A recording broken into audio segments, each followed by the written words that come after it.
Aí, Luiz Andrade, ao te dar bom dia, eu quero dizer, pedir ao amigo que reflita conosco da seguinte maneira, o senhor que é homeopata e que é psiquiatra. Da mesma forma que eu não me fiz entender com a morte meia-boca de Jesus, nós até hoje não entendemos a mensagem dele, considerando que temos tanta riqueza no mundo e uma senhorinha precisa passar por isso para poder comer um peixe na sexta-feira da paixão. Bom dia! Bom dia, Eduardo, internautas, ouvintes da Itatiaia, Fernanda, Valdir. Bom dia! O que me impressiona é que já são 2000 anos pós o surgimento do Cristo, né? E eu penso no Cristo, Eduardo, antes de pensar enquanto um ser humano, ou meio espiritual, eu penso no Cristo como uma ideia, né? Como uma proposta de atitude diante da vida, como uma forma de buscar a humanização, que significa, Eduardo, a desanimalização. Humanizar-se quer dizer você deixar de ser um ser que vive à base dos instintos, à base só da resolução do básico na vida, né? Então, com 2000 anos da mensagem do Cristo, do exemplo do Cristo, a gente ainda tem o volume de fome, o volume de guerra, o volume de desrespeito, o volume de injustiça e o volume de desigualdade que a gente tem. Talvez isso sim seja uma meia-boca, né? O resultado das ideias, o resultado da proposta do Cristo tem sido levado em consideração pelas metades, né? Porque a expressão meia-boca é uma expressão, ela é de gosto duvidoso, né, Eduardo? Porque ela fica meio no ar, assim, o que é meia-boca, né? É um lado da boca, ou é a parte de cima da boca, ou a parte de baixo, né?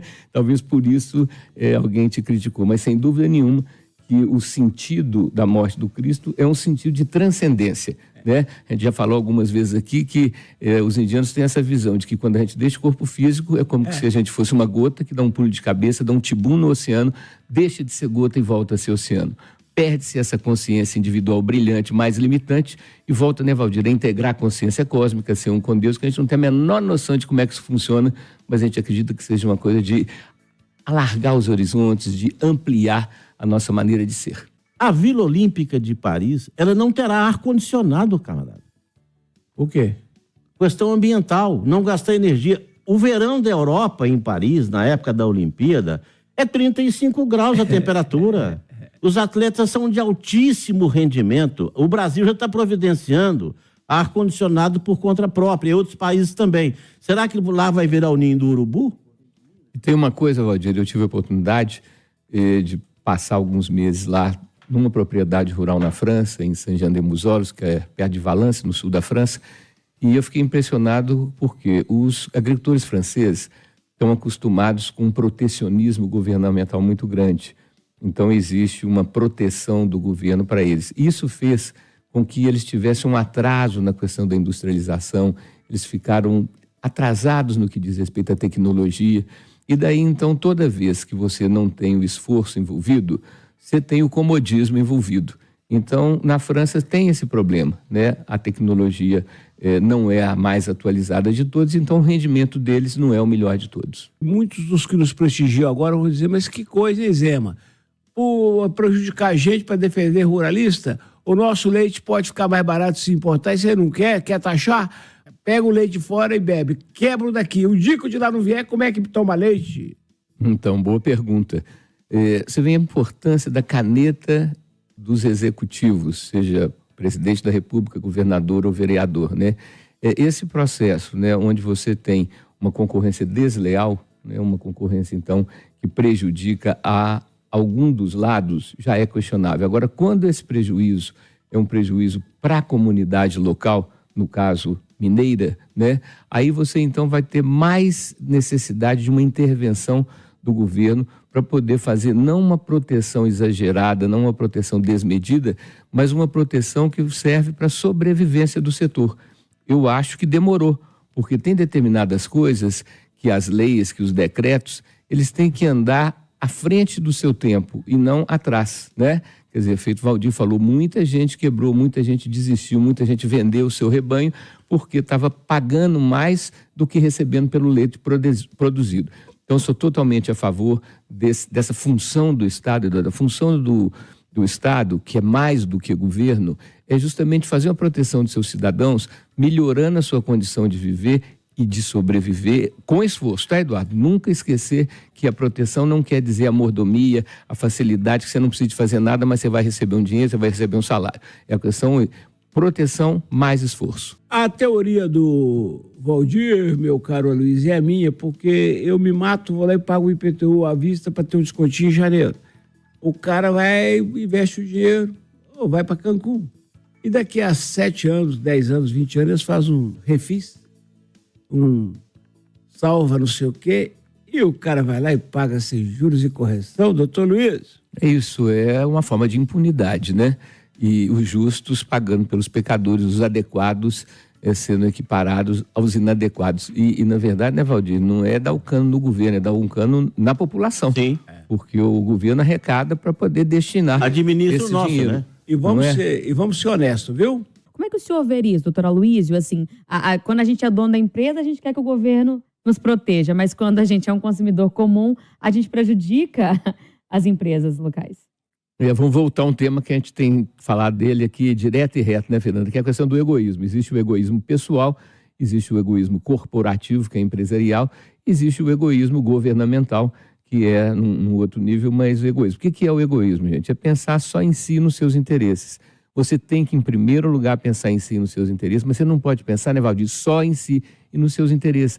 Então, o entendimento nos altos níveis de administração, entre os governos federais, estaduais e municipais, é fundamental, porque quando você exagera no protecionismo, você asfixia o outro lado, você coloca ele em risco de vida, inclusive, de existência, né, Fernanda? E daí, então, você tem um desequilíbrio, você tem uma desarmonia no coletivo.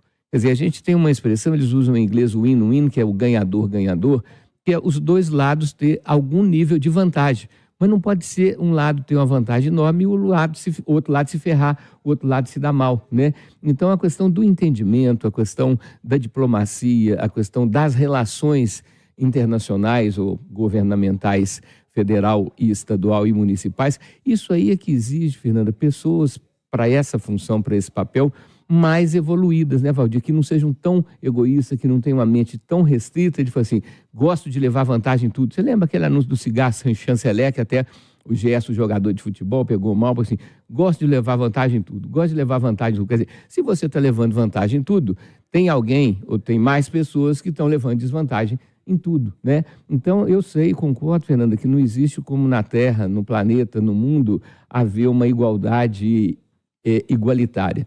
Ela é igualdade parcial, mas a desigualdade, tanto na maneira de ver a vida, quanto na maneira de conduzir as relações comerciais e de produção, isso precisa de evoluir, precisa de melhorar.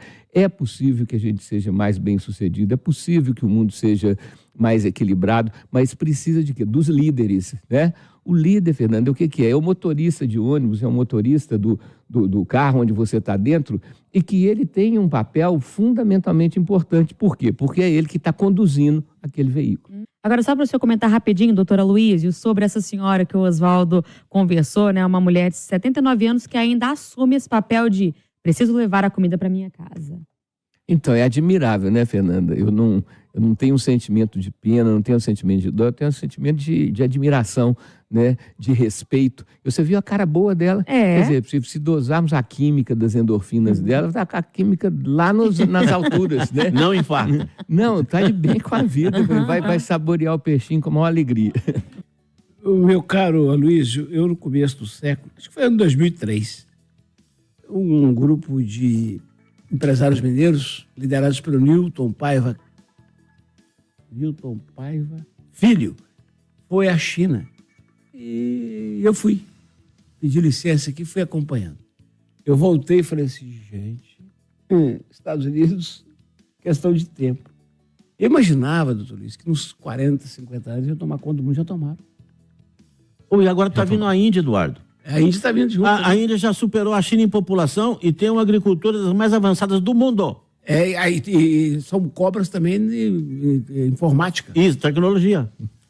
Veja bem, Eduardo, nós temos a situação, né, da relação custo-benefício e tem uma relação também oferta e procura.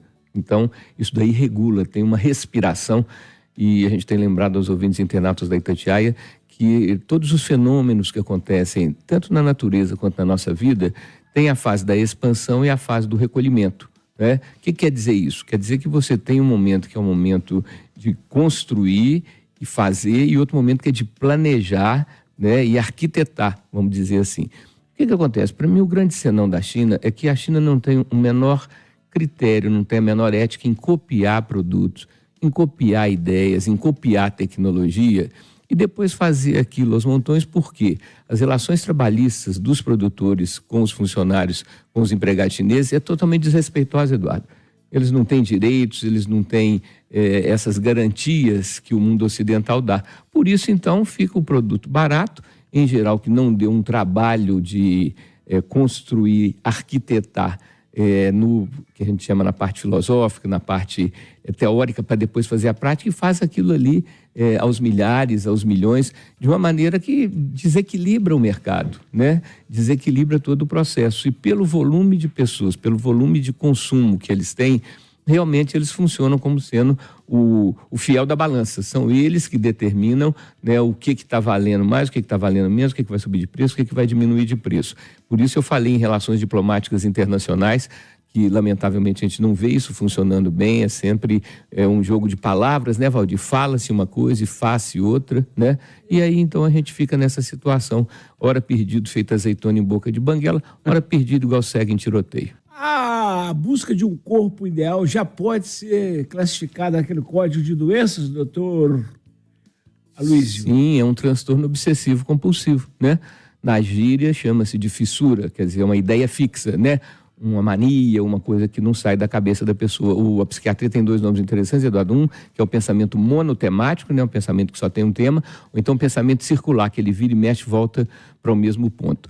O problema aí na questão da obesidade, principalmente da obesidade mórbida, que é aquela obesidade exagerada, é que a pessoa tem dois vazios. Quer dizer, na verdade nós temos vários vazios, mas os dois vazios principais fora do bolso, que é muito importante, mas é o vazio da alma, o vazio existencial e o vazio do estômago.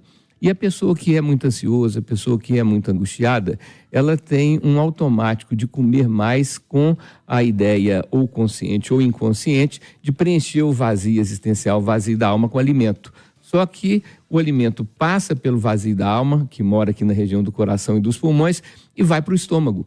Por isso que a pessoa não para de comer, por isso que a pessoa tem essa necessidade compulsiva de comer mais e mais. Não é por fome, tá, Fernanda? É pela questão do vazio existencial. Então, são quadros de ansiedade, são quadros de angústia, são quadros psíquicos e emocionais que têm que ser tratados não através de um preenchimento com alimentos, que são alimentos concretos, comida, mas sim dos alimentos existenciais, dos alimentos, vamos dizer aí, da alma. A alma, gente, a palavra alma vem de ânima. O ânima quer dizer o emocional, né? Nada a ver com alma penada, isso daí é uma tradução inadequada, tá, Fernanda? São duas coisas que, na terminologia católica, foram mal traduzidas, né? A alma penada, que na verdade corresponde ao espírito obsessor, ou seja, seres espirituais de pouca evolução. Então não é alma, porque a alma não tem nada a ver com o espírito, né? E o outro exemplo que é o pecado original.